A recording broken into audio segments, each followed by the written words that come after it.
Okay, good afternoon, everybody. It's a pleasure to welcome you all. Bienvenue tout le monde. On a eu quelques problèmes techniques, mais maintenant on est vraiment avec vous. Vous précisez que on a déjà parlé dans la session précédente du Québec. On va revenir de façon plus intensive au cours de cette deuxième séance. Nous avons le plaisir de recevoir avec nous trois personnalités bien campées qui ont déjà contribué de façon distincte à notre compréhension de la question constitutionnelle. On a d'abord Antoine Brousseau-Desaulniers qui vient de compléter sa thèse de doctorat à l'UQAM, qui va commencer un postdoc à l'ENAP, à l'École nationale d'administration publique. Je vais vous le présenter un peu plus en détail tout à l'heure. Radha Perso, qui est un professeur de Public Law and Public Administration, is also going to be engaging you with respect to the issue of patriation and national sovereignty.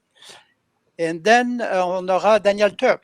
Daniel Turp, qui est un professeur de droit et qui a été au Parlement fédéral, qui a été aussi à l'Assemblée nationale du Québec et qui a une production scientifique de grande qualité. Alors, on est vraiment très heureux d'avoir ces trois intervenants que je vous présente à l'instant de façon très spécifique. D'abord, Antoine Brousseau-Desaulniers, qui sera le premier à prendre la parole, qui sera suivi de Radha Perso et finalement Daniel Turp, qui va répondre d'une certaine façon à Radha parce que leurs deux textes dialoguent d'une certaine manière. Alors d'abord, Antoine Brousseau-Desaulniers va nous parler de comment les membres de l'Assemblée nationale du Québec ont débattu de la question du rapatriement, la fin de cette illusion qui était vieille de 115 ans, selon lui, une illusion au niveau de la façon de travailler comme Canadien ou encore l'ambiguïté constitutionnelle au pays.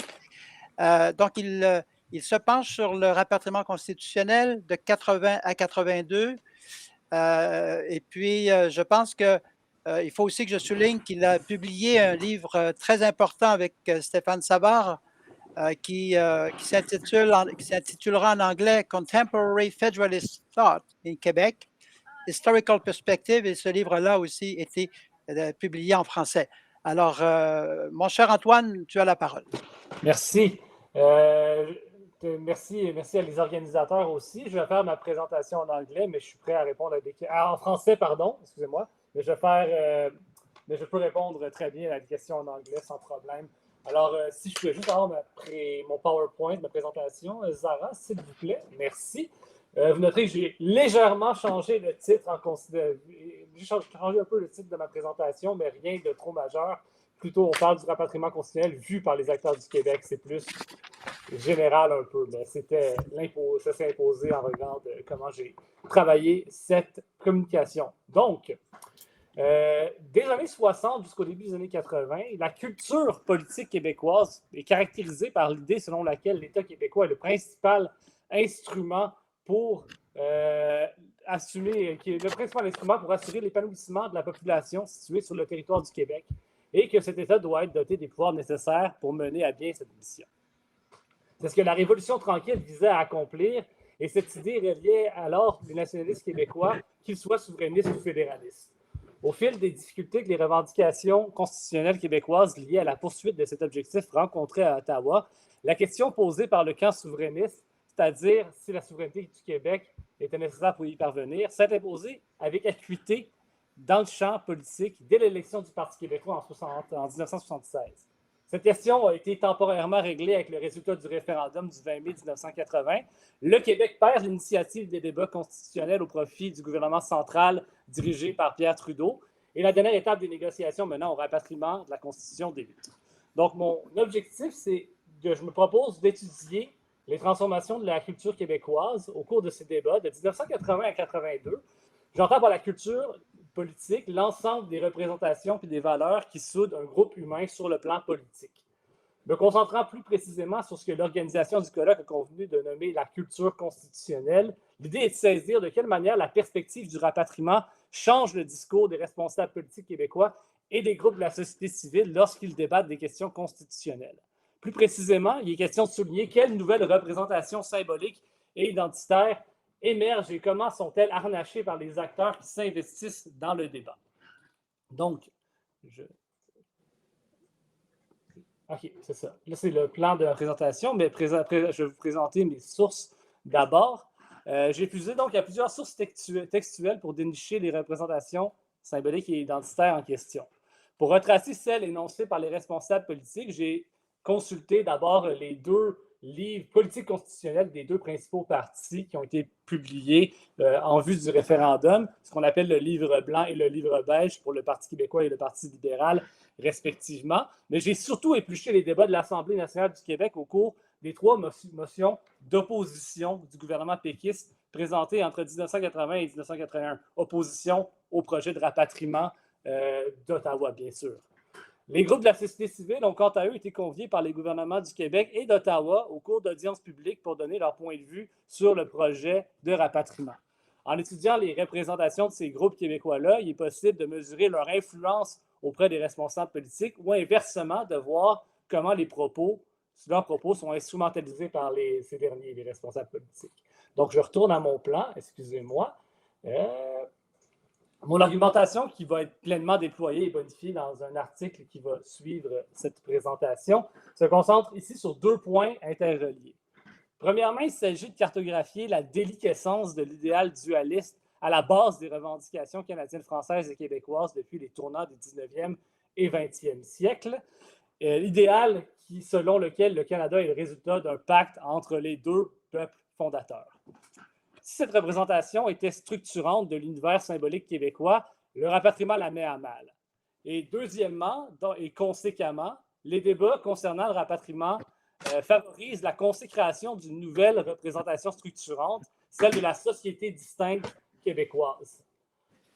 Donc, ce que je vous présente dans ma présentation, c'est essentiellement des citations, des citations que j'ai tirées de mes sources qui mettent en valeur chacun des points. Donc, au cours des années qui précèdent le débat sur le rapatriement, l'idéal dualiste passe d'un statut consensuel avant 1967, même dans le reste du Canada, à une idée assez vivement débattue avec l'arrivée de Pierre Trudeau et sa conception particulière de l'unité nationale à la tête du pays. Au Québec, il y a 3 catégories de groupes de la société civile qui mettent à mal l'idéal tout au long des années 70, mais aussi après le référendum. Je vous ai les présentés. Il y a les communautés ethnoculturelles, les autochtones, les différentes nations autochtones et finalement les souverainistes québécois eux-mêmes. Donc, premièrement, les communautés ethnoculturelles, ceux qu'on appelait la 3e force à l'époque, ont bien entendu pas d'opinion monolithique sur les questions constitutionnelles en général.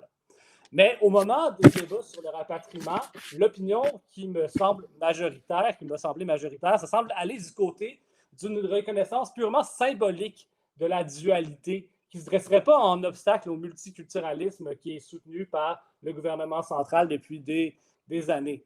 Puis à cet égard, les propos de la représentation du Congrès italo-canadien, Rita DeSantis, devant le comité mixte fédéral, sont assez éloquents.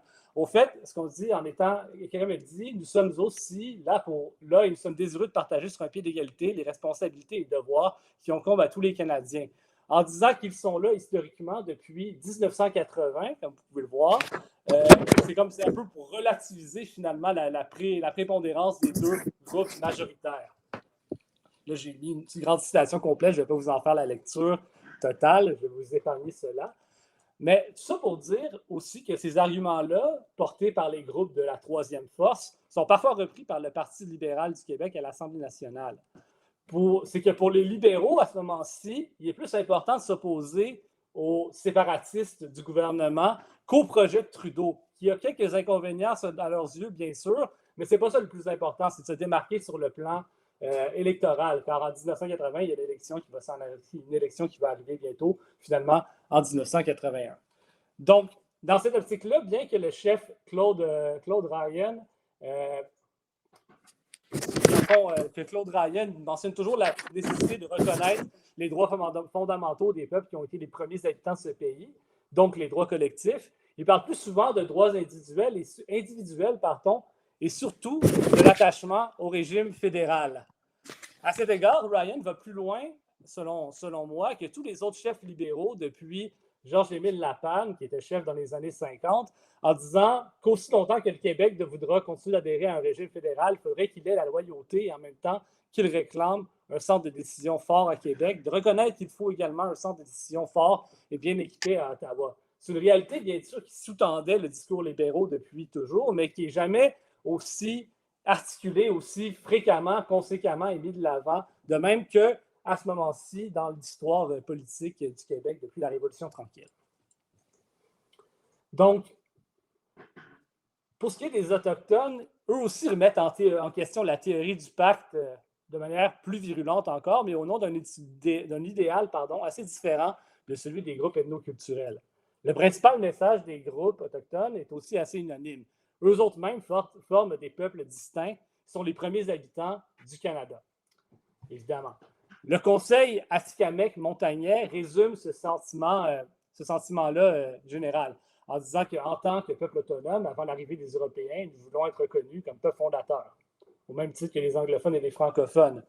Puis, ça se traduit nécessairement, cette posture-là, par une revendication pour plus d'autodétermination, puis les Autochtones articulent ainsi, de manière précise et énergique, leur vision d'un fédéralisme complètement détaché du dualisme et qui serait doté de nouvelles institutions politiques qui reflèteraient la réalité multinationale du Canada. Puis donc, en conséquence, il y a certains groupes comme les Inuits du Québec à ce moment-ci qui déplorent l'opposition systématique du gouvernement québécois face au projet du rapatriement parce que cette opposition-là est susceptible de faire obstacle au gain de nouveaux droits pour les différentes nations pays. C'est une citation qui est de l'actuel gouverneur général Mary Simon que vous pouvez voir, la deuxième citation ici plus bas. Puis, en fait, ce qui étonne le plus de toute l'analyse, c'est que c'est les groupes de la mouvance souverainiste qui, eux aussi, mettent l'idéal dualiste à mal. On s'entend, il y a beaucoup d'indépendantistes purs et durs qui, depuis les années 60, disent que c'est une farce, le dualisme, et qui le démontrent. Mais quand même, ce qui est étonnant, c'est que le projet de référendum du Parti québécois réclamait une nouvelle entente constitutionnelle, la souveraineté association, une entente qui, elle, serait basée sur l'égalité des peuples, donc carrément basée sur l'idéal dualiste. Puis c'est que le projet de résolution sur le rapatriement de la Constitution est perçu comme la énième preuve que la dualité canadienne, justement, est un mythe. Un mythe qui est certes cher aux Québécois, qui l'a toujours été, et que le Canada tend finalement toujours vers une centralisation des pouvoirs à la faveur d'Ottawa, de plus en plus. Il y a cette citation-ci de Fernand Daou, le secrétaire général de la Fédération des travailleurs du Québec, une des grandes centrales syndicales au Québec, qui ironise sur le discours de Pierre Trudeau qu'il avait prononcé à quelques jours du référendum où Trudeau disait, on le rappelle, qu'il allait avoir des changements constitutionnels. Ce que tout le monde avait compris, c'est que c'était des changements constitutionnels qui iraient dans le sens des revendications québécoises et non dans le sens justement d'une plus grande centralisation du Québec. Ce sentiment-là que M. Daou traduit à l'époque. Cette attitude-là, elle est reprise par le Parti québécois, particulièrement après l'entente survenue entre Ottawa et les autres provinces dans la nuit du 4 au 5 novembre 1981 qui a mené à l'entente sur le rapatriement. Puis, il y a cette intervention-là de René Lévesque qui est assez éloquente, même si elle est longue, qui traduit bien la portée de la représentation de ce qu'on appelle au Québec la nuit des longs couteaux, comme une représentation fossoyeuse de l'idéal dualiste. Comme René Lévesque le dit, c'est au cours des 115 dernières années, donc depuis la Confédération à ce moment-ci, c'est la dualité, deux peuples, que c'était cette donnée-là qui était fondamentale pour tous les gouvernements québécois dans leurs revendications, que ça nous donnait droit à un statut particulier ou au moins le droit d'être entendu, considéré à toute la hauteur de notre importance. Puis, il parle à ce moment-ci, après le jugement de la Cour suprême, qui a confirmé l'inexistence du droit de veto que le Québec réclamait. Mais ce qui est intéressant ici, c'est il parle dans la dernière phrase, tout est rattaché à cela, tous les éloquents propos sur la société distincte, une société nationale absolument circonstanciée dans tous les facteurs que cela demande. Ça me mène à mon deuxième point, finalement, sur je vais prendre une petite gorgée, sur cette référence à la société distincte qui n'est pas anodine. À ce moment-ci, la société distincte, tout le monde ici, j'imagine, sait que c'est une expression qui est couramment véhiculée, que c'est véhiculé dans le champ politique québécois, dans les débats politiques. Mais c'est à ce moment-là, au cours du rapatriement, qui est en train de devenir une représentation structurante du champ politique québécois. Le fait que le Québec est une société distincte, c'est une donnée implicite du nationalisme territorial et revendicateur québécois depuis ses balbutiements. On s'entend. Je ne dis pas que c'est une idée nouvelle qui surgit en 1980. Mais elle apparaît comme néologisme politique qui traduit une catégorie identitaire à part entière dans les années 1970. Puis sans pouvoir situer exactement le premier usage de la société distincte dans ce sens-là, on peut dire au moins que l'expression est abondamment utilisée dans le livre beige du Parti libéral du Québec, livre beige qui établissait la politique constitutionnelle du parti dans l'optique du référendum. Il utilise abondamment cette expression-là. Puis le livre beige a un ton quand même nationaliste, mais ce ton nationaliste-là ne perdure pas au PLQ après le référendum.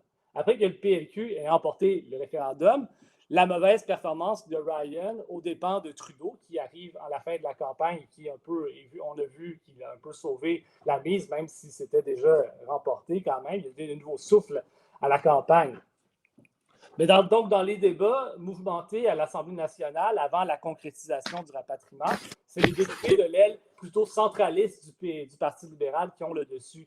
Par exemple, il y a le député de Notre-Dame-de-Grâce, Reed Scowen, qui, je ne l'ai pas mis celle-là, je suis désolé, je vais donc vous la lire, qui réduit la portée de la société distincte en affirmant que les anglophones du Québec forment eux aussi, à l'intérieur du Québec, une société distincte. C'est comme pour dire, ce terme-là n'a pas aucun sens en parlant de son utilisation, sa récupération par le Parti québécois, parce que c'est ça qui est question. Parce que du côté souverainiste, c'est ça qui est intéressant, c'est que la société distincte qui avait été publicisée initialement par Ryan est reprise et utilisée abondamment. Elle devient omniprésente dans le discours des acteurs de la mouvance souverainiste. Là, j'ai deux exemples ici. Un qui provient de l'Association québécoise des professeurs de français, qui commente abondamment, il prend abondamment la parole sur les dossiers constitutionnels et linguistiques. Et un autre du Conseil d'expansion économique de la bouche de son président d'alors, Rosaire Morin, qui est un militant nationaliste de longue date. Ce qu'on note, c'est l'utilisation de communautés, sociétés distinctes dans les deux, comme ça. Donc, René Lévesque, puis ça, c'est repris par René Lévesque, puis par les membres du Parti québécois par après. René Lévesque, il l'avait déjà mentionné dans la citation de laquelle je parlais plus haut, mais il affirme aussi à plusieurs moments, là je fais une petite citation directe, que depuis la Révolution tranquille, surtout, il y a ici une société distincte, ici au Québec. Puis la troisième motion d'opposition au rapatriement présentée à l'Assemblée nationale, qui était dans la foulée de la nuit des longs couteaux, ça réclamait noir sur blanc que la Constitution reconnaisse que le Québec forme à l'intérieur du Canada une société distincte par la langue, la culture, les institutions et qui possède tous les attributs d'une communauté nationale distincte aussi. Donc, pour conclure cette petite présentation, le débat québécois sur le rapatriement de la Constitution agit comme un catalyseur des changements à la culture politique déjà en marche depuis des années. Les phénomènes culturels dont je parle ici, ils ont quand même une inertie. Mais ça change très rapidement au cours de ces débats-là pendant le rapatriement. La conception selon laquelle le Québec constitue une société distincte, c'est pas nouveau, c'est une donnée implicite du nationalisme québécois.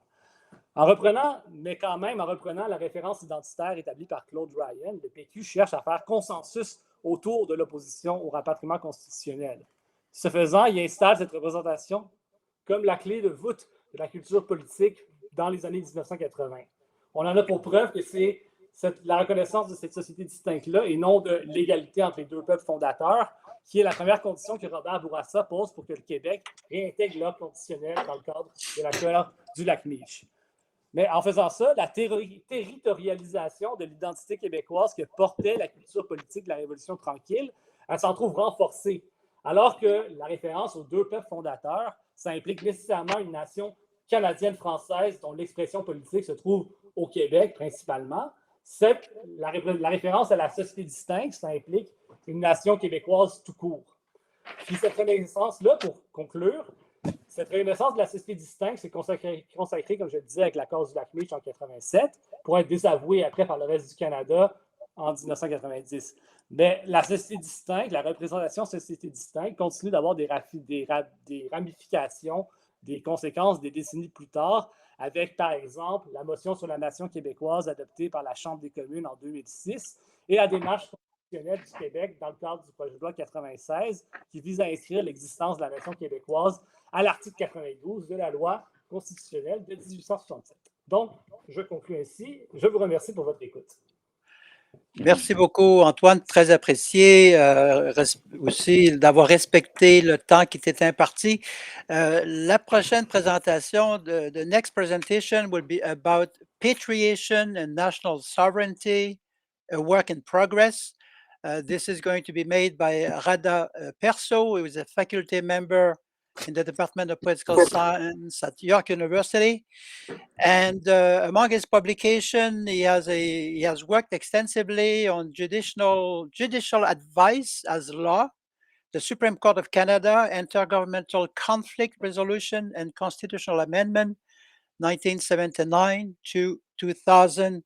And his paper and his talk is definitely about Bill 96, that ought to be viewed from this patriation, federalism, and national sovereignty perspective.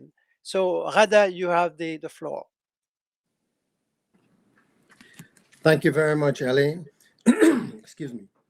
And thanks to the organizers of the conference for having invited me to be a participant. And, Danielle, greetings to you and Antoine.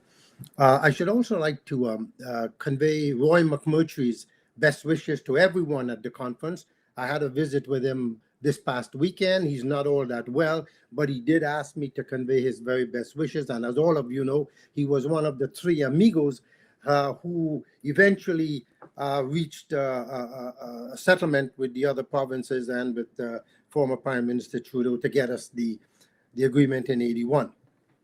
The key word in my presentation is uneasiness.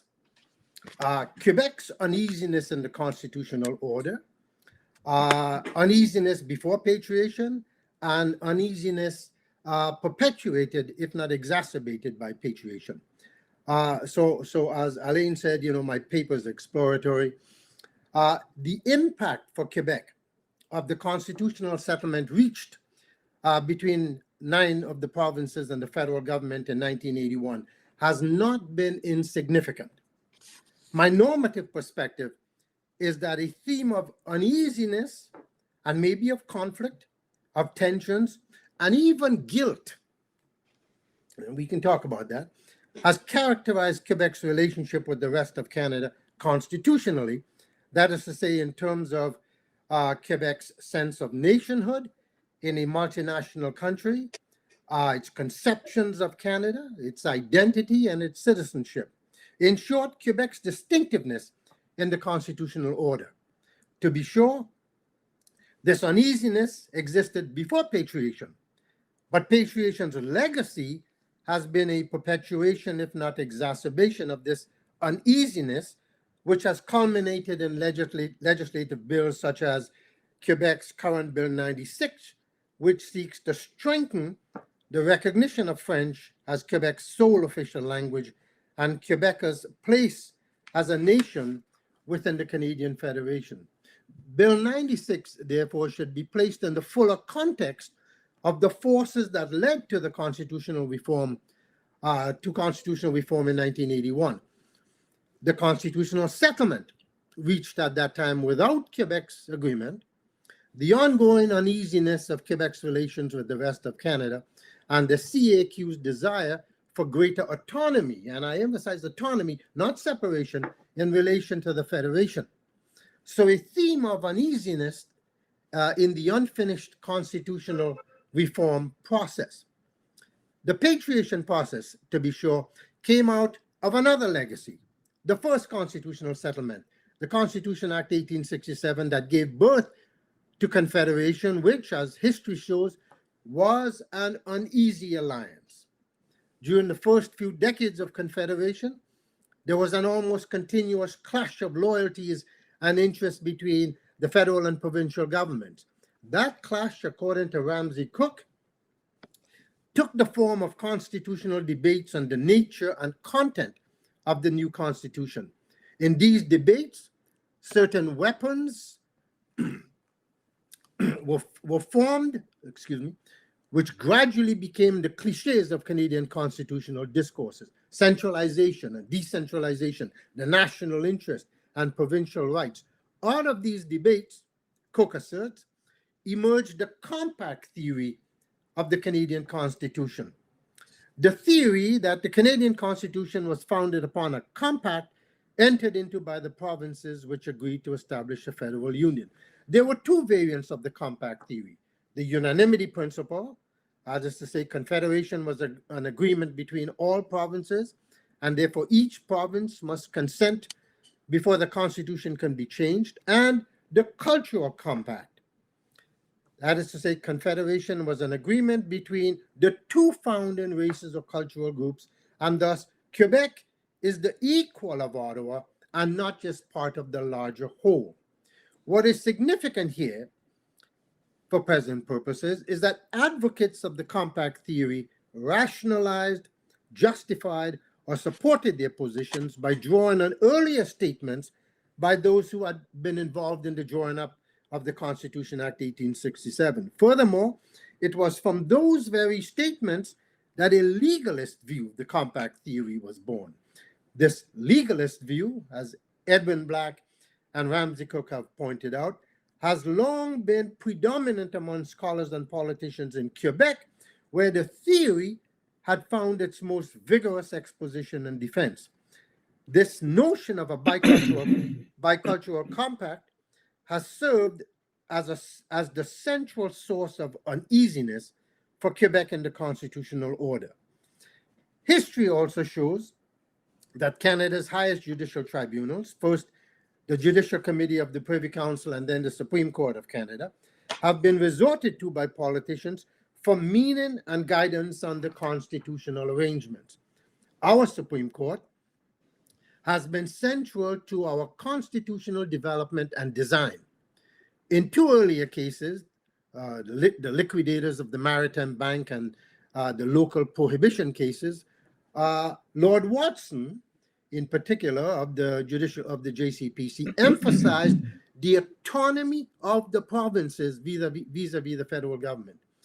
And the Supreme Court of Canada took the view in the Patriation Reference, one of the two most momentous cases on federalism and national unity in our system, that a substantial measure or degree of provincial consent was sufficient for the constitutional reform process in 1981. This led, as we all know, to the agreement of November 5th, 1981, without Quebec's consent. Now, let's not mince words here. My research, and I had the good fortune of reading Levesque's and Lougheed's exchanges and interviewing most of the principal players in this process across the land. You know, my research shows that Quebec was in fact left out of the negotiations that produced the charter and the amending procedure and secured patriation. So the statement that Quebec did not sign the agreement must be situated in the midnight process that struck the incomplete national deal, the unfinished revision of the Constitution, or what Barry Strayer has referred to as Canada's constitutional revolution. Now, the substance and process of the patriation deal were uncharted waters for all of the players of the constitutional game, including the judges of the Courts of Appeal of Manitoba, Quebec, and Newfoundland, and the Supreme Court of Canada, all of whom rose to the occasion in the advisory capacity, but not without limitations in this subcategory of judicial review, reference cases. The judicial advisory opinions in the Patriation Reference provided guidance for the politicians, which facilitated further intergovernmental negotiations and an agreement. But the judges' advice may very well have perpetuated if not exacerbated, the uneasiness in Quebec's relations with the rest of Canada.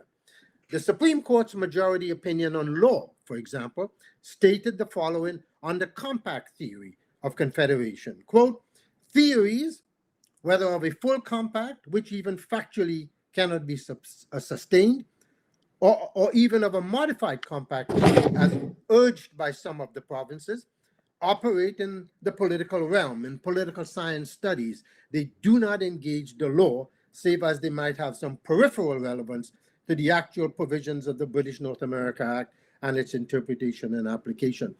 Having taken that position on the compact theory, the Supreme Court judges then went on to render opinions on constitutional conventions, another norm of the constitutional process. Indeed, the court's pronouncements on constitutional conventions in these references have also engendered a good deal of discussion and debate among scholars over the justiciability of such constitutional norms or understandings in our system of governance.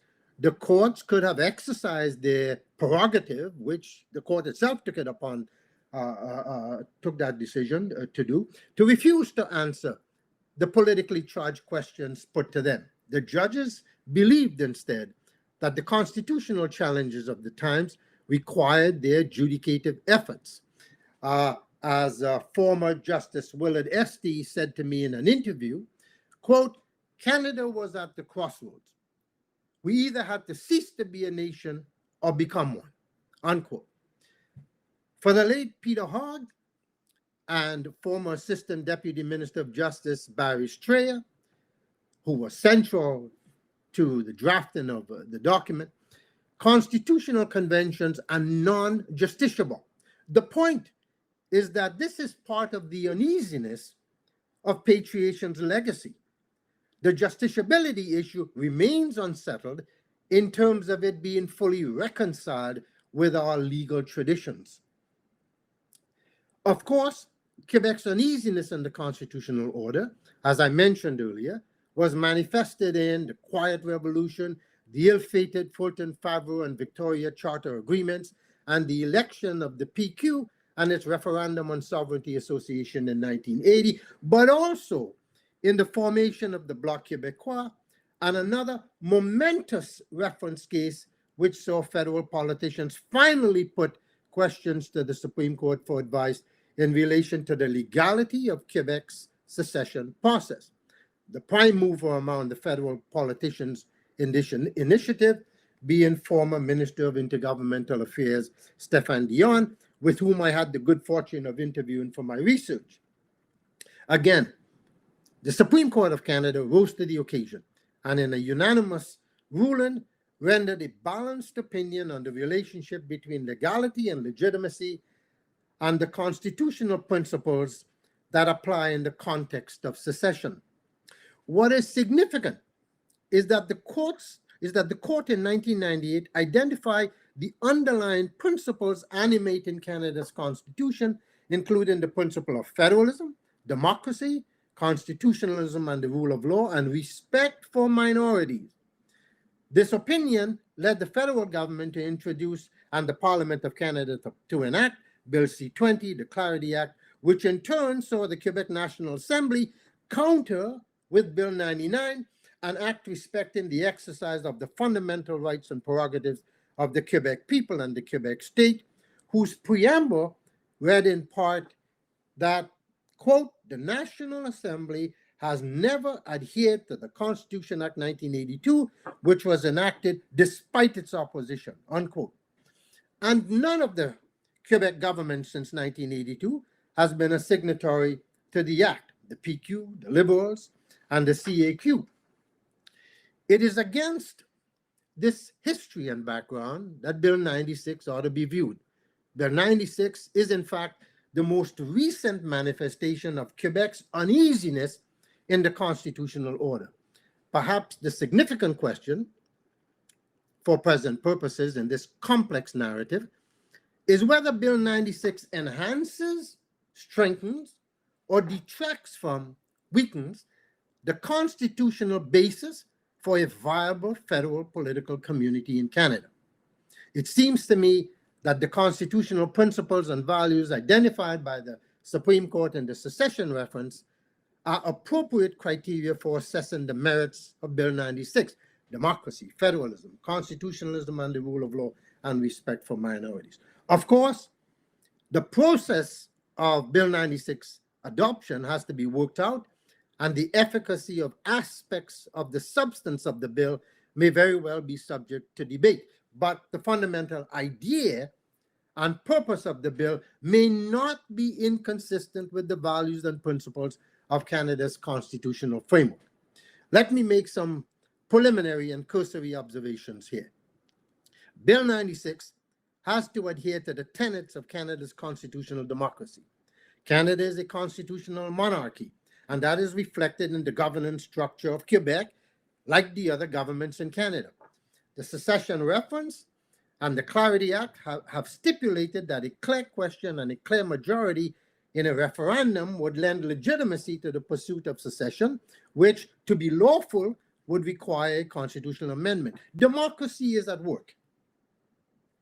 In terms of federalism, Quebec is part of the division of sovereignty in our federation and has a duly elected government to develop and enact a legislative agenda for all of the people of Quebec, and in particular, to develop policies with respect to its French-speaking population, which is a minority in the Canadian Federation and in the North American context. And of course, the minorities within Quebec must also be respected. Moreover, as Dan Elazar reminds us, federalism supplements but does not seek to replace or diminish prior organic ties where they exist. Constitutionalism and the rule of law are at work here. Alain Gagnon, our moderator, and the late Richard Simeon, both of whom have written extensively on the Canadian federal system, have noted that the balancing of unity and diversity has been a central challenge for all federal systems with territorially concentrated minorities, and that in the Canadian model, several factors stand out, according to Gagnon and Simeon. First, Canadians have debated their differences, even with the possibility that one constituent unit, Quebec, might wish to secede from the country in ways that are peaceful, civil, and respectful of democratic values. Second, they tell us, in responding to diversity, Canada has been what we might call an ongoing negotiated country rather than a country of revolution or single majority domination. This pattern began with the first encounters between European and Aboriginal peoples and continued with repeated negotiated arrangements between the French and the English in the mid-18th century, with Confederation in 1867, and with intergovernmental agreements on the sharing of powers and money between the federal government and the provinces ever since 1867. More recently, they tell us, the negotiation template has helped shape the integration of immigrants and the search for a new, more equal accommodation between First Nations and other Canadians. Third, according to Gagnon and Simeon, and most fundamental to their argument, both Canadian law and historical political practice, conventions, have been generally based on the premise that unity is best achieved through the recognition and accommodation of their difference rather than through its rejection or denial. Also, as I have written elsewhere, the organizing conceptions of political communities, nations, are seldom singular or simple, nor are they fixed at the point of formation. One might say that political competition within a nation is frequently rooted in competing conceptions over its basic conditions and basic purposes. In Canada's case, the major competing conceptions, both at its inception as a nation and in our current times, have been, on the one hand, the felt need to build a strong and integrated nation capable of meeting all challenges to the nation and the needs of all its people, and on the other, to commit to recognizing and protecting the core interests of its minority communities and its citizens. Whether a bilateral constitutional amendment is required in relation to Section 133 of the Constitution Act 1867 with respect to Bill 96 is to be determined. In the view of Maxime Saint-Hilaire, for example, changing the relative status of the French language, the French and English languages in a province constitutes an amendment to the Constitution of Canada, which requires the mobilization not of the legislature or the province, not of the federal parliament, not even of both, but ad hoc of a special procedure involving the province's legislative assembly, the House of Commons, and although this is eventually optional by virtue of Section 47, the Senate, and which is fulfilled by and leads up to a proclamation issued by the Governor General under the Great Seal of Canada. According to Saint-Hilaire, plainly, Quebec, be it through its legislature, is not constitutionally permitted to do it alone. So whatever the correct procedure and process, the rule of law is at work. One also needs to ask, what is the role of the national government in this process in setting leadership and balancing the powers between the federal and provincial, the federal government and the province of Quebec, which is subject to more discussion. Finally, any reasonable assessment of Bill 96 must also examine its sociological dimensions and the challenges it may pose to the other minority groups in Quebec. Indeed, respect for its minorities. And we may look at Emily Lax's work on civic integration in Quebec as an example.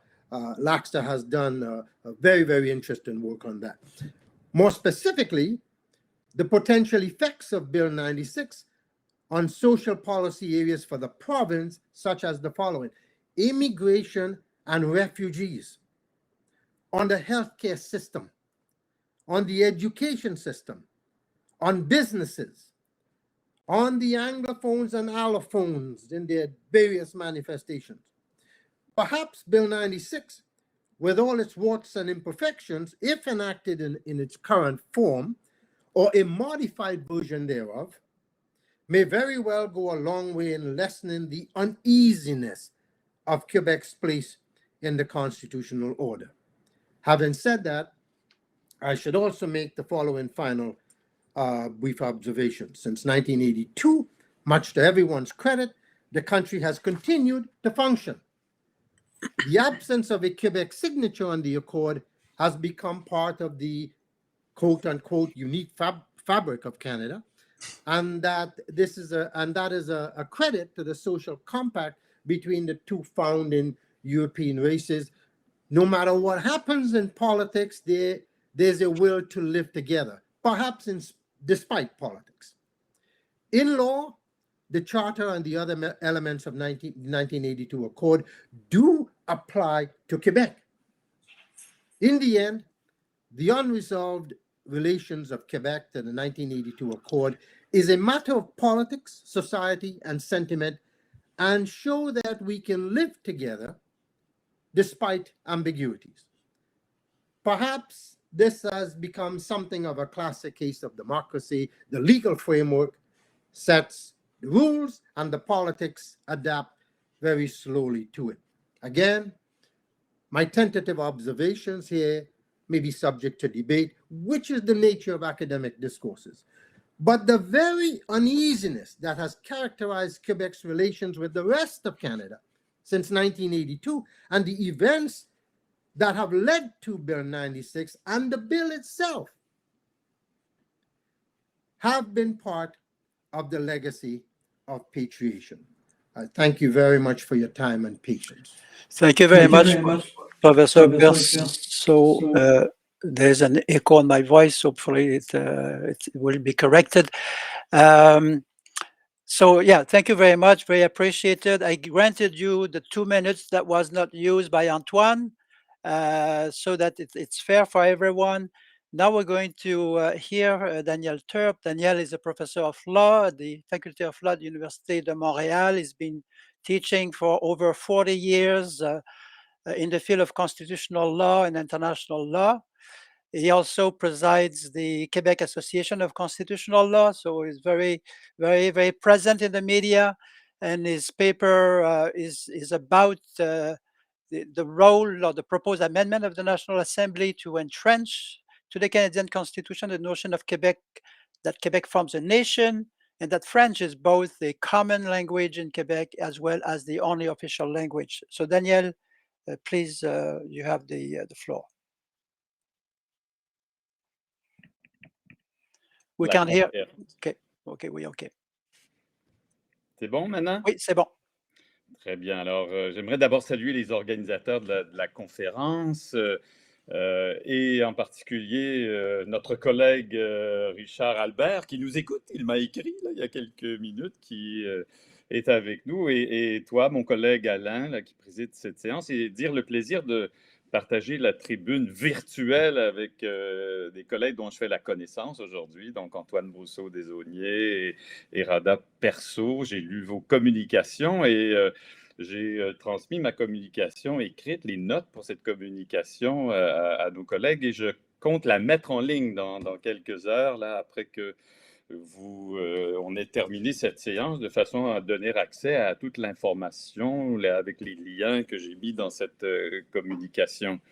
Alors donc, elle est intitulée du rapatriement inconstitutionnel de 1982, où je parlerai de ce qui s'est passé en 1981-82, mais aussi de la modification constitutionnelle de 2022, puisque c'est ce que le Québec souhaite faire avec son projet de loi 96, ou en tout cas un article, l'article 159, qui ajouterait 2 dispositions à la loi constitutionnelle de 1867. Et je vous rappelle que cet article et les 2 nouveaux articles 90 Q1 et 90 Q2 que le Québec entend ajouter à cette loi constitutionnelle de 1867 veulent que le Québec ou que les Québécois et les Québécoises forment une nation et que le français est la seule langue officielle du Québec et la langue commune de la nation québécoise. 2 dispositions dont je vais parler et répondre peut-être aussi à des remarques qu'a fait notre collègue Perceau et que j'ai trouvé fort intéressantes d'ailleurs. Mais laissez-moi quand même vous dire, et vous serez surpris, peut-être pas, peut-être en avez-vous entendu parler, que je considère, comme d'autres, que le rapatriement de 1982 était inconstitutionnel. Et malgré ce qu'en a dit la Cour suprême, aujourd'hui, je le pense aussi, et je ne suis pas le seul. Et d'ailleurs, un recours a été présenté devant les tribunaux du Québec le 11 avril dernier, 40 ans après la proclamation de cette loi constitutionnelle de 1982. Je vais vous présenter dans une première partie les arguments sur lesquels repose cette contestation. Et ensuite, je vais vous parler de cette question de la légalité de la modification constitutionnelle de 2022 qui est prévue dans le projet de loi, le projet de loi 96, à la lumière des débats qui ont entouré son adoption et des arguments qui ont été présentés tant par les promoteurs de cette modification, notamment le ministre Jolin Barrette, que ses adversaires. Alors, je vais résumer mon propos, j'espère que vous pourrez lire le texte, mais sur le rapatriement de 1982, sur ce rapatriement inconstitutionnel. Il ne faut pas oublier que ce rapatriement adopté à la suite de la nuit des longs couteaux, celle qui a fait que les gouvernements des provinces canadiennes et le gouvernement du Canada, représenté par Pierre-Éliott Trudeau, ont adopté sans le consentement du Québec, une adresse, ou en tout cas se préparait à présenter une adresse au Parlement dans lequel était contenu le projet de loi sur le Canada de 1982 et la loi constitutionnelle de 1982 contenant dans sa première partie la Charte canadienne des droits. Il faut rappeler que donc, ce geste a eu comme conséquence immédiate, on tente à l'oublier ou ne pas vouloir le dire, que cette loi constitutionnelle et la Charte abrogeaient des dispositions de loi québécoise, et en particulier la Charte de la langue française sur des questions d'éducation et la langue d'éducation à l'école, la clause Québec versus la clause Canada. Et vous imaginez une loi constitutionnelle adoptée sans le consentement du Québec abroge une loi québécoise adoptée par l'Assemblée nationale en 1977. Et depuis lors, sur la base de cette loi et de la charte, la Cour suprême ne s'est pas gênée pour déclarer inconstitutionnelles de nombreuses autres dispositions de la Charte de la langue française. Et elle pourrait être appelée, je pense qu'elle le sera, à faire de même pour des dispositions de la loi sur la laïcité de l'État, la loi 21 qui a été adoptée par l'Assemblée nationale. En tout cas, c'est ce que semble suggérer un juge de la Cour supérieure qui a déclaré des dispositions de la loi 21 contraires à la Charte canadienne, avec la toile de fond d'ailleurs, qui est le multiculturalisme dont il est question à l'article 27 de la Charte canadienne, qui n'a jamais été non plus accepté par le Québec, puisque cet article de la Charte est un article qui a été inclus dans la Constitution sans le consentement du Québec. Alors, après 40 ans, après ce coup de force, d'aucuns ont dit qu'il s'agissait d'un véritable coup d'État constitutionnel. Le Québec n'a pas adhéré à cette Constitution. Ses gouvernements et parlements successifs l'ont répudiée. Et bien qu'il semble avoir une accalmie constitutionnelle sur cette question et qu'on laisse entendre qu'on devrait l'accepter parce que le temps passe et la Charte canadienne a fait des choses intéressantes en termes de recherche et d'atteinte à l'égalité, un certain nombre d'autres décisions qui sont favorables ou intéressantes.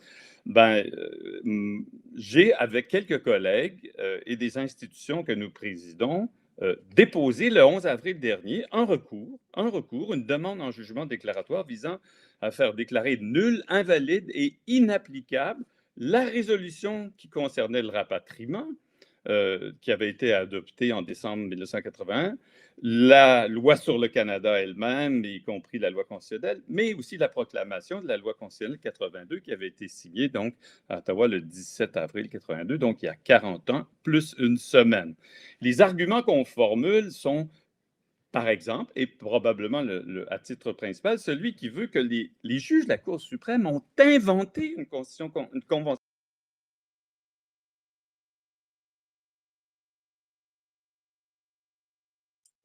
Ça semble être gelé. Est-ce que c'est moi qui... Moi aussi, je ne l'entends plus, Daniel. OK. Mhm.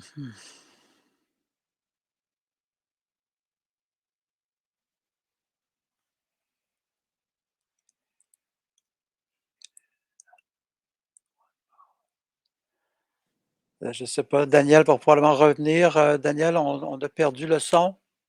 En tout cas, moi, OK, c'est revenu. C'est bon, Excuse. c'est revenu? Oui.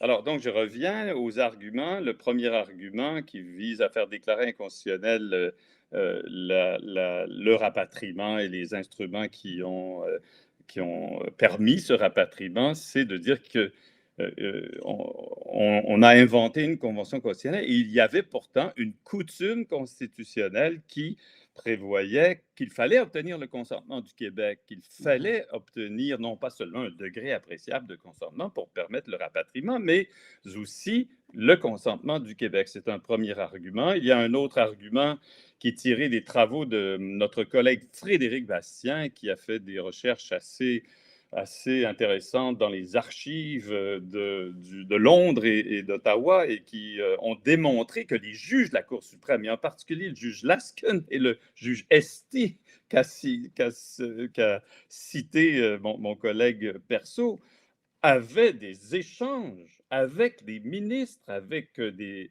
personnes impliquées dans le processus de rapatriement, leur donnaient de l'information, une atteinte terrible à la séparation des pouvoirs et à l'indépendance judiciaire et qui a vicié, à notre avis, le processus qui a conduit le Parlement du Royaume-Uni à adopter la loi sur le Canada et la loi constitutionnelle qui y étaient annexées. Il y a un argument, vous seriez curieux de voir que nous constatons, ou on aurait dû constater, et on cherchera à le faire, que la reine n'aurait jamais dû ni sanctionner cette loi sur le Canada ou même signé la proclamation de 82 parce qu'elle violait en cela une coutume constitutionnelle qu'elle s'engage, comme reine du Canada, à respecter. Il y a un dernier argument qui me tient particulièrement à cœur, que ce rapatriement sans le consentement du Québec est un rapatriement qui violait le droit du Québec à disposer de lui-même, son droit à l'autodétermination interne. Comment peut-on modifier le statut politique du Québec comme on l'a fait avec ce rapatriement sans son consentement, ni de son gouvernement, ni de son Parlement, ni de son peuple? Alors, et aux personnes aujourd'hui qui ont célébré la semaine dernière ce rapatriement, ben, le Québec répond, en tout cas moi je réponds avec d'autres collègues, que ce rapatriement était et est encore aujourd'hui inconstitutionnel. Et on espère que des juges nous donneront raison un jour. Quelques mots sur la modification constitutionnelle de 2022 que se propose de faire le projet de loi 96 et cet article 59 qui a été inclus et qui prévoit l'inclusion dans la loi constitutionnelle de 2 articles, 90 Q.1, 90 Q.2.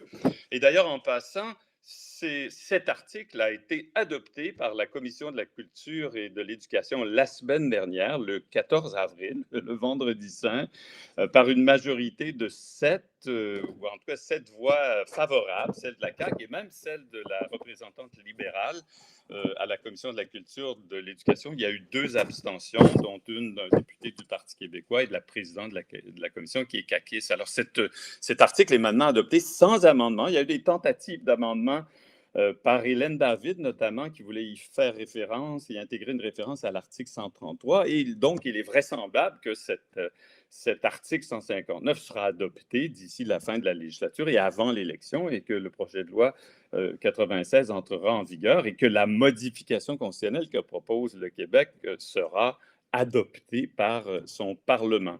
Et juste un mot pour vous dire que cette disposition et cette modification constitutionnelle unilatérale, on dit certains, unilatérale comme le rapatriement unilatéral, reprochera-t-on au Québec de faire quelque chose unilatéralement alors qu'on semble considérer tout à fait acceptable qu'on ait rapatrié unilatéralement sans le consentement du Québec la Constitution du Canada? En tout cas, cette disposition aujourd'hui en est une qui est contestée par plusieurs universitaires du Canada, en particulier du Canada anglais. Je pense à Emmett McFarlane qui a commis un article là, dans Policy Options, Quebec's attempt to unilaterally amend the Canadian Constitution won't fly. Puis il y a une série d'arguments qui sont présentés pour laisser entendre que ces modifications à la Constitution, ou l'ajout de ces 2 dispositions qui concernent la nation et le statut de la langue française au Québec, ne sont pas constitutionnelles. Et alors, j'ai répondu à M. McFarlane et à d'autres dans cette communication. Vous pourrez lire les arguments, mais l'argument principal veut que, finalement, cette modification est une modification de la loi constitutionnelle de 1867, mais aussi de la Constitution interne du Québec qui est intégrée dans cette loi constitutionnelle de 1867 et qu'il est tout à fait acceptable et légal de modifier la Constitution interne du Québec lorsqu'on ajoute des dispositions qui, comme la Cour suprême l'a dit dans une affaire importante, SFPO contre procureur général de l'Ontario, quand une loi est de nature constitutionnelle. Et le fait qu'on mentionne le statut du Québec comme nation, de parler également de la langue française, est de toute évidence quelque chose qui est de nature constitutionnelle parce que ça concerne un principe de gouvernement. Et donc, il y a une argumentation un peu plus détaillée, élaborée, fondée sur cet arrêt de la Cour suprême et certains autres arguments que je présente dans le document et qui pourront peut-être vous convaincre de la légalité, mais il faut s'attendre, on l'a déjà annoncé, qu'on s'oppose et que les tribunaux soient saisis et que l'on demande aux tribunaux de déclarer inconstitutionnelles ces 2 dispositions qui affirment le caractère de nation du Québec et que le français est la seule langue officielle du Québec. Ce que le Québec, d'ailleurs, fait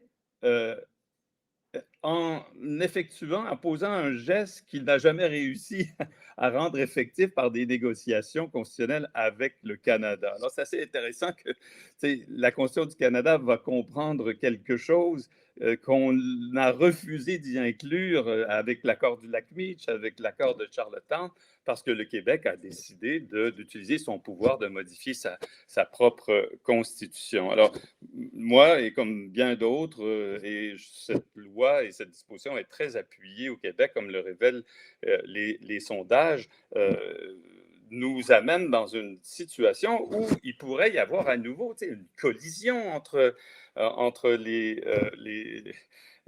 vues constitutionnelles du Québec et du Canada, puisque les sondages révèlent aussi que le reste du Canada n'accepte pas que le Québec s'affirme comme nation et encore moins que ce soit inclus dans la Constitution du Canada, ce que le Québec veut faire et va vraisemblablement réussir à faire en faisant adopter le projet de loi 96. Et je termine en concluant que, comme en 1982, il y a cette voie de collision qui s'annonce. Et il y a quelque chose qui me dérange beaucoup aussi lorsqu'on lit ce qui se dit depuis quelques années, notamment dans le cadre de ce 40e anniversaire du rapatriement.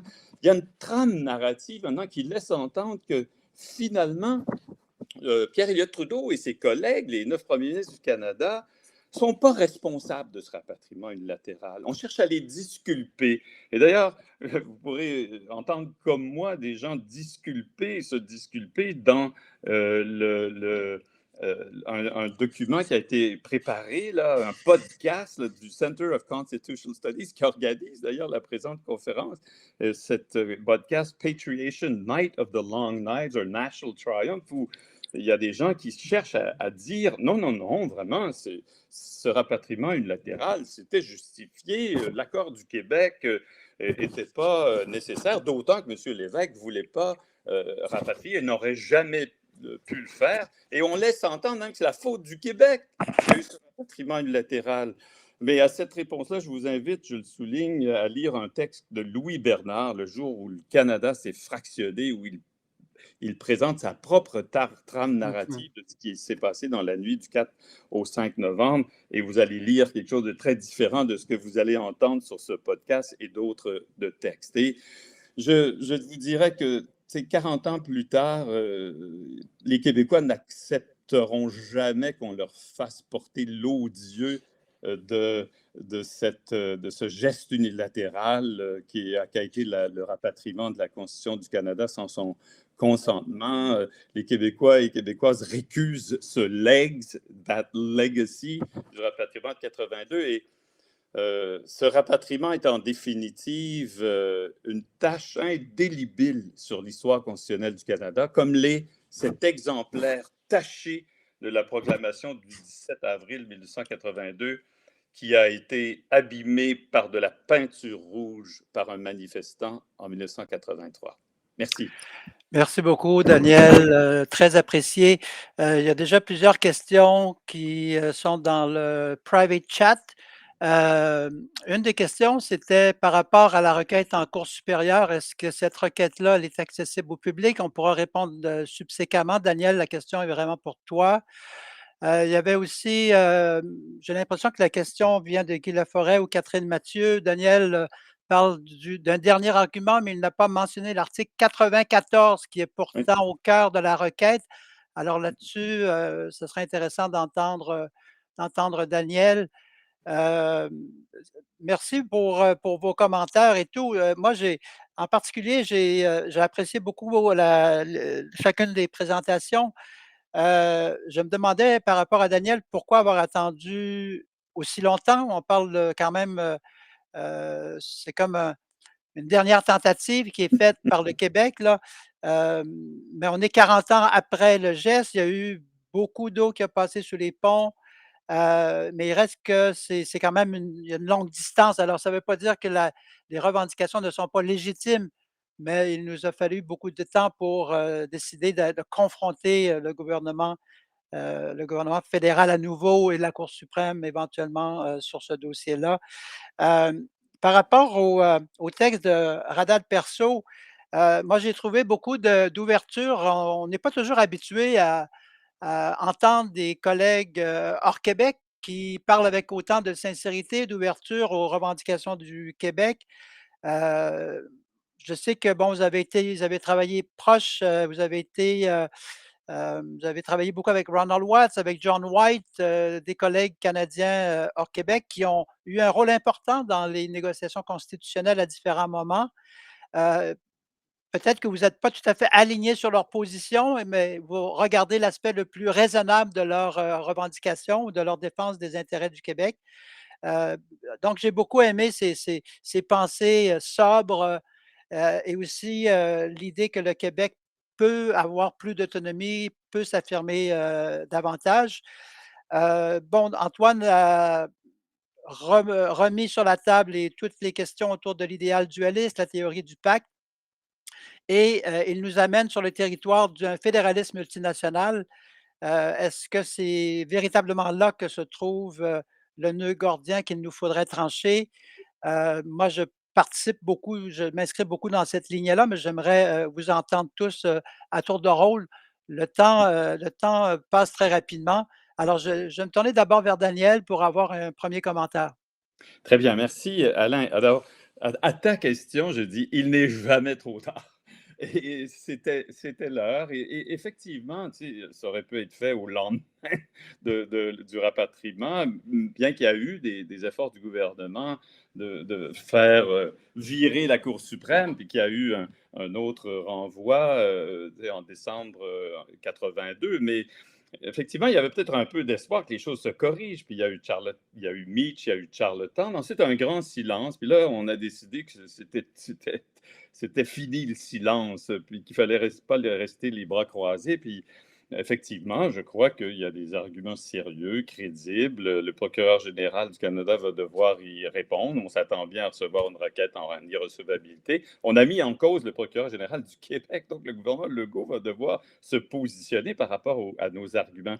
Et Guy Laforêt a bien raison de me signaler que j'ai oublié un argument, je l'ajouterai, puisqu'il y a un argument fondé sur l'article 94 qui a été violé selon nous. Cet article qui dit qu'on ne peut pas modifier sans le consentement du Québec son droit civil. On peut uniformiser le droit civil du reste du Canada, en tout cas des provinces qui étaient à l'origine de la nouvelle Fédération du Canada, mais pas le Québec.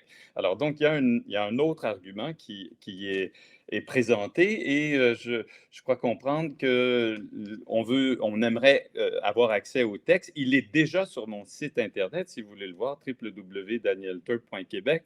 Et dans la communication, les notes que j'ai préparées pour notre conférence d'aujourd'hui, il y a une référence, il y a un lien. Alors, et si les gens veulent l'avoir plus directement sans passer par des liens, alors écrivez-moi, je vais vous envoyer ce texte. Il est en français, puis on prévoit en faire une traduction anglaise pour ceux qui sont intéressés. Et Alain, tu me permettras 2 commentaires. J'ai beaucoup apprécié la communication de notre collègue Rada Perso, parce que c'est vrai, il y a un sentiment que tous ne pensent pas comme lui. Et en même temps, je ne peux pas m'empêcher de dire si le fait de ne pas avoir accepté ou le fait d'avoir imposé au Québec une constitution, puis son absence de signature, c'est part of the fabric of Canada. Alors j'ai un problème, là, on trouve ça presque acceptable que la fabric of Canada, c'est quelque chose qui comprend là, le fait d'avoir isolé le Québec en 81, 82 et de n'a jamais avoir voulu corriger ce geste unilatéral et, à notre avis, inconstitutionnel. Et Antoine, juste un commentaire, j'ai trouvé fort intéressant, mais vous savez, en travaillant récemment pour une autre communication dans un autre événement sur l'espèce de préhistoire du rapatriement, j'ai constaté que le virage de la thèse des 2 nations vers la société distincte a été effectué, même si le mot société distincte n'avait pas été utilisé à cette époque-là, par Robert Bourassa. Quand il a pris la relève des gens de l'Union nationale, de Daniel Johnson, de Jean-Jacques Bertrand, qui, lors des conférences constitutionnelles de la fin des années 60, parlaient des 2 nations, voulaient qu'elles soient reconnues. M. Bourassa arrive en 70-71 avec la Charte de Victoria. Il est plutôt dans sans le dire, la société distincte, le Québec et le reste du Canada, et non plus les deux nations canadiennes-françaises et canadiennes-anglaises qui avaient conclu un pacte en 1867. Et d'ailleurs, ça vous intéressera peut-être, Antoine, j'ai déjà commis un texte, un avis juridique à Bernard Landry un jour, où je lui distinguais la notion de société distincte, la notion de peuple, lorsqu'il s'agit de réclamer le droit à l'autodétermination. Si ça vous intéresse, je vous enverrai une copie de cet avis que j'ai reproduit dans un ouvrage sur le droit de choisir et les essais sur le droit du Québec à disposer de lui-même. Voilà. Okay, merci Daniel. Perhaps to give a chance to our colleague, Mr. Radna Perso, there's also a question that comes from the audience that says, how was Quebec left out of the deal per se? So you have evoked that. This is something that most Quebecer, Francophone Quebecer in particular, will consider as being exact, but this is not the view that many people have outside of Quebec. So, and just looking at some of the work by our colleague Howard Leeson, he is of the view that the provinces outside of Quebec have saved the country and Quebec was never left out. And that probably connects with what Daniel Turp was mentioning. Could you comment on this? Thank you, Alain, and thanks for the question. You know, this is, I guess this, whatever the views on this, one has to come to terms with reality. And you know, having interviewed so many of the key players, in fact, the only two principal players I did not interview were René Lévesque, who had passed, and Pierre Trudeau, who had written back to me. And anyway, look, if you go back in time, I mean, you check the history on this, Lévesque and his Intergovernmental Affairs Minister, Claude Morin, were in another hotel. And they weren't asked to take part in the final sessions that kitchen cabinet accord, and the following, you know, shortly thereafter, you know, having expressed you know, the displeasure of what took place, Monsieur Lévesque and Monsieur Morin. Lévesque had written to the then chair of the conference, Peter Lougheed. Peter Lougheed, in an extensive letter to Lévesque, attempted to rationalize their position, what they had done in the wee hours of the morning, November 4th to November 5th. And Lévesque, in his letter to Lougheed, made it clear, you know, he said that Quebec had been deliberately kept out of these talks. These are some of the facts which I hope will contribute to further explaining Quebec's reaction to the events in question. And so if you look at the letters between Claude Morin and Dick Johnson, the Alberta's Intergovernmental Affairs Minister, you will see the displeasure by Morin as well. And then let's jump ahead a bit. Sometime thereafter, when one of the three amigos, Roy Romanow, so it was Jean Chrétien for the federal government, Roy Romanow from Saskatchewan, and Saskatchewan had played the biggest Bocarin role in the patriation reference. Anyway, Roy Romanow and Roy McMurtry for Ontario. And as all of you know, it was Ontario and New Brunswick who initially sided with the federal government. So when Roy Romanow was asked the question, you know, the reason for keeping Quebec out of the constitutional negotiations on the evening of November the 4th, 1981, he said the reason was very simple. Roy Romanow, and I'm quoting Romanow, there was nothing that could have been advanced to Claude Morin and to Monsieur Lévesque that they would have accepted what the province of Quebec would have done is requested additional amendments or changes, in my judgment, which would have either obfuscated or delayed and thereby killed the process, killed the agreement at that time. It's clear. There is no ambiguity.